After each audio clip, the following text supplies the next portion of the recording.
It's a crisis of metaphysics. It's a crisis of ontology. It's a crisis of ethical and moral theory. It's a crisis in our understanding of God and religiosity, of theology and revelation. It's a crisis in the human soul and spirit.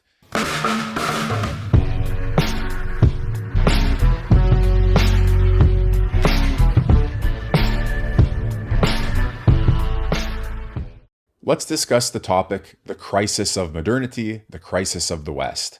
So this is a theme that can organize several different authors. Now, let's think about what we're going to learn from it. On one hand, everybody has to have a sense of what is modernity.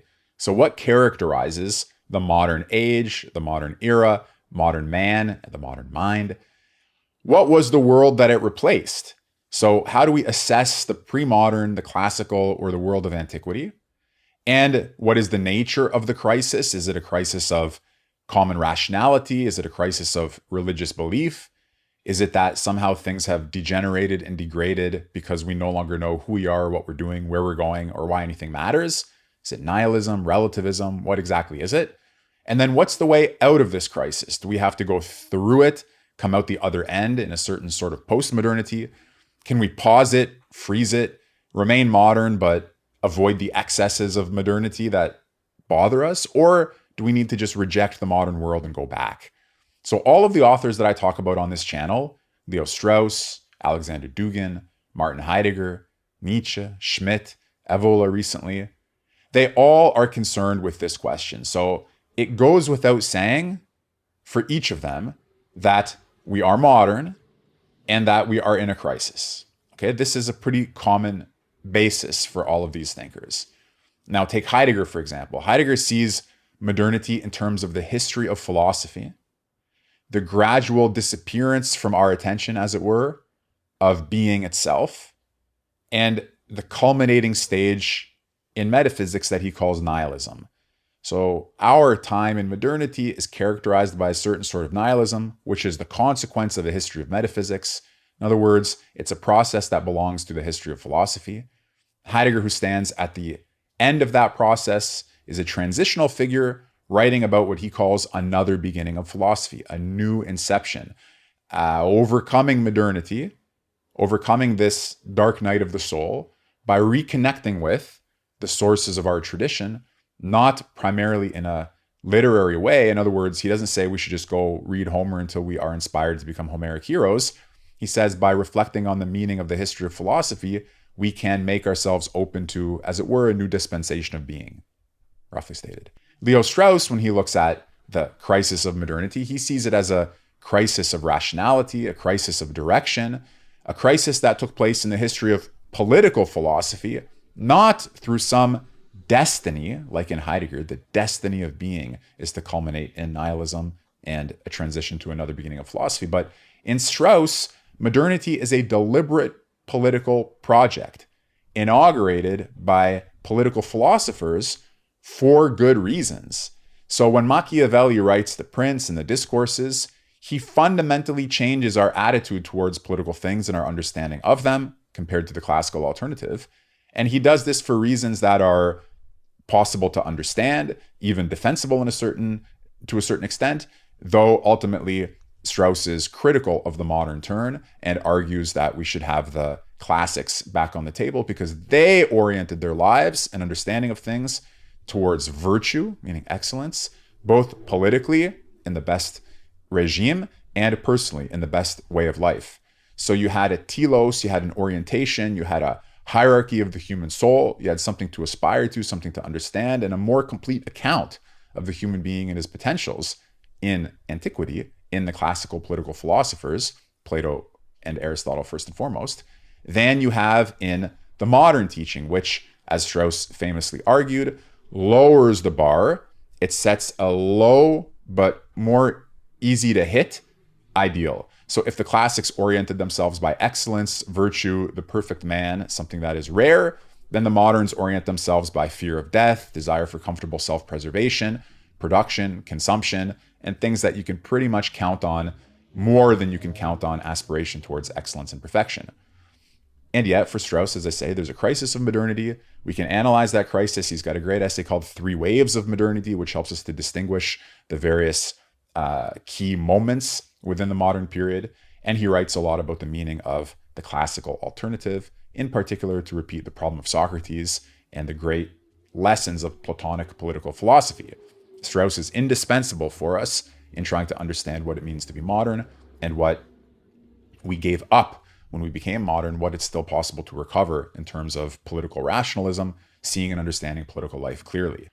Dugin, another figure who is critical of modernity, and he has various approaches to analyzing that crisis, sometimes through the lens of the traditionalists like Guénon and Evola, sometimes through the lens of Heidegger, as I just mentioned. And in general, I would say Dugin is in some sense the most far-ranging, ecumenical, and multimodal critic of modernity, because he's willing to hit it both from the classical side, from the pre-modern side, from the world of antiquity, as well as from the postmodern side.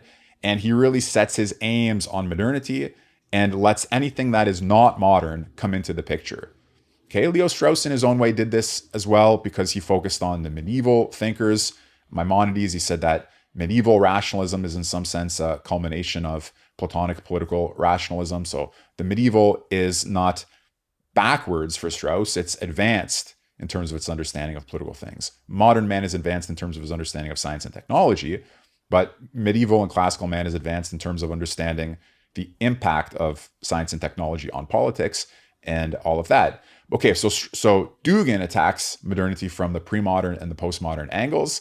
That's why sometimes you see him writing about Deleuze, for instance, or reading leftist authors and incorporating leftist themes into his thinking, not because he's a leftist, not because he's a deconstructive postmodernist, but because he believes that that tendency of thought, and I have a video on this, on Dugin's postmodernism, it frees up resources for the attack on modernity, and it frees up resources for the construction of a political theory that is non-modern, but not liberal, communist, or fascist, an important point for Dugin.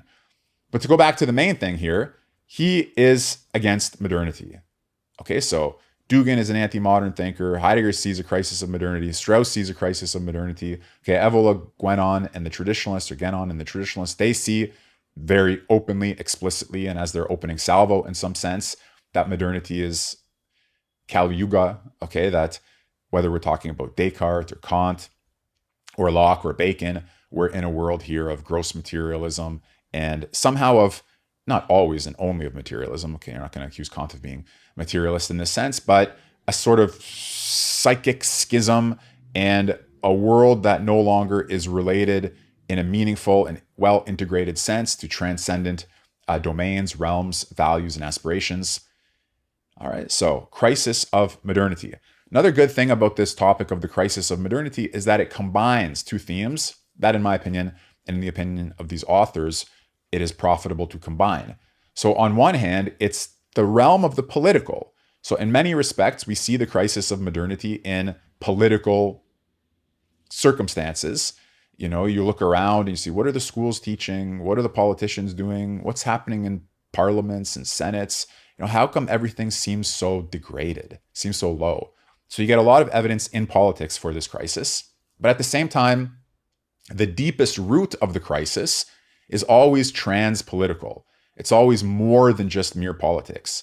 It's a crisis of metaphysics. It's a crisis of ontology. It's a crisis of ethical and moral theory. It's a crisis in our understanding of God and religiosity, of theology and revelation. It's a crisis in the human soul and spirit.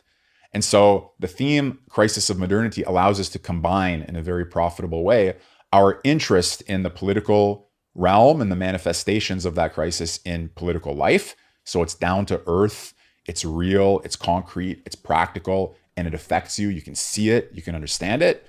And it takes us into that deeper dimension that really concerns what it means to be human, what it means to be. Who are we? How much does it matter whether we are soulless automata or whether we are somehow divine sparks on earth with a mission, a task, a purpose, and a fundamental significance?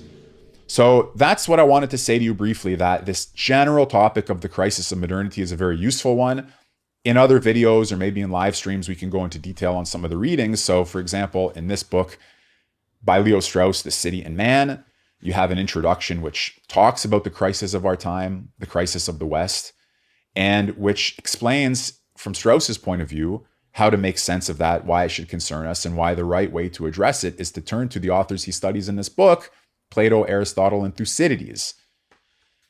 Or we could pull up passages in Dugin that show how he deals with that problem. But I wanted to give you a high-level conceptual overview of this theme, crisis of modernity. It's something that is all throughout the courses I teach at millermanschool.com, which includes these authors and several others like Rabbi Soloveitchik, Carl Schmitt, Arthur Moyler Vandenbroek, someone you may not know or have heard of yet.